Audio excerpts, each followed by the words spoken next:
Policy 2020 and to discuss about the different modalities and implementation. Taking out to the public provisions, permissions. সবথেকে প্রথমে এটা বলছি, এটা রাষ্ট্রীয় শিক্ষানীতি 2020।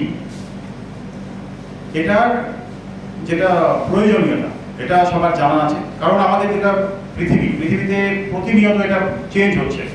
প্রতিনিয়ত পৃথিবীতে আমাদের আশা আকাঙ্ক্ষা, অ্যাসপিরেশন, ড্রিম, গোলস চেঞ্জ হয়। আজকে থেকে 100 বছর আগে যেভাবে আমরা বাঁচতাম, অবশ্যই আজকে আমরা ওরকমভাবে বাঁচি না। আমাদের ওয়ে অফ লিভিং চেঞ্জ হয়ে গেছে। আজকে থেকে 100 বছর পরে বা 50 বছর পরে আমাদের ওয়ে অফ লিভিং চেঞ্জ হবে। এই জন্য এটা খুবই দরকার যে আমাদের শিক্ষানীতিটাও রকম ফের বা রদবদল হওয়াটা খুবই দরকার।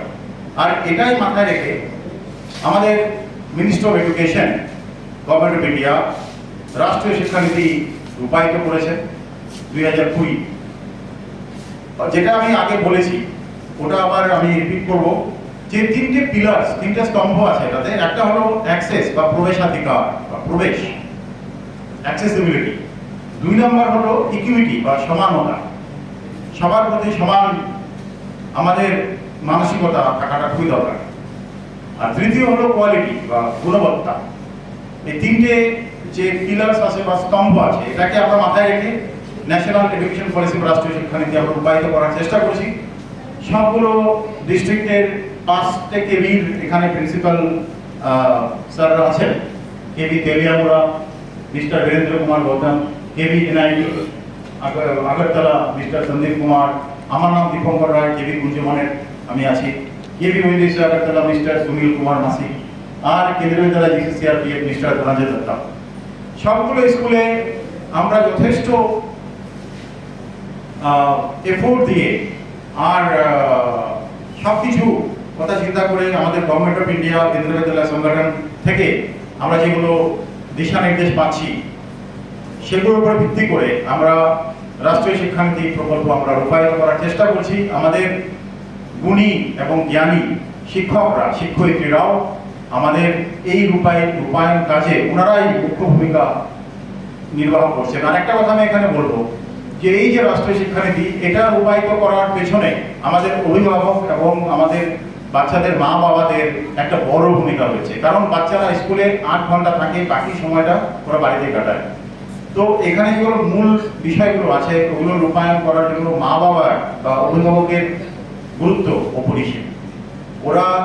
ওদের সঙ্গে আমরা মিটিং করি, ওদেরকেও আমরা রাষ্ট্রীয় শিক্ষানীতির যেগুলো মূল বিষয় আছে, যেগুলো ওদের সহযোগিতা আমাদের কাম্য, সেইগুলো বিষয়ে আমরা ওদের সঙ্গে আলোচনা করি।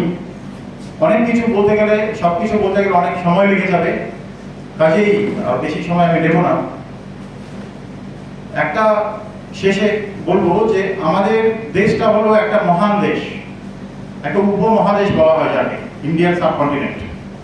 এখানে যে কোনো একটা শিক্ষানীতি, অনেকে প্রশ্ন করেন যে কোনো একটা শিক্ষানীতি কি এখানে প্রযোজ্য, এখানে কি এটা লাগু করা বা এখানে প্রচলিত করা কি এটা একটা যুক্তিসঙ্গত কাজ? আমি বলবো হ্যাঁ। কেন? আমাদের ভারতকে বাঁধতে একটা ইউনিটি একটা দরকার। নালে আমরা কেউ না কেউ আমরা ভাবি আমরা আসামের, আমরা ত্রিপুরার, আমরা বেঙ্গলের, আমরা যে কোনো একটা স্টেটের, কিন্তু যে কোনো যদি যখন একটা শিক্ষানীতি থাকবে, একটা ওটা যখন আমরা বাস্তবায়িত করব, তখন সব ভারতবাসী সবাই আমরা এক সূত্রে গেঁথে যাব। আর এটা আমাদের দেশের একটা খুব burning need, I should say, এটা খুব দরকারি জিনিস যেটা আমাদের এক সূত্রে গাঁথবে।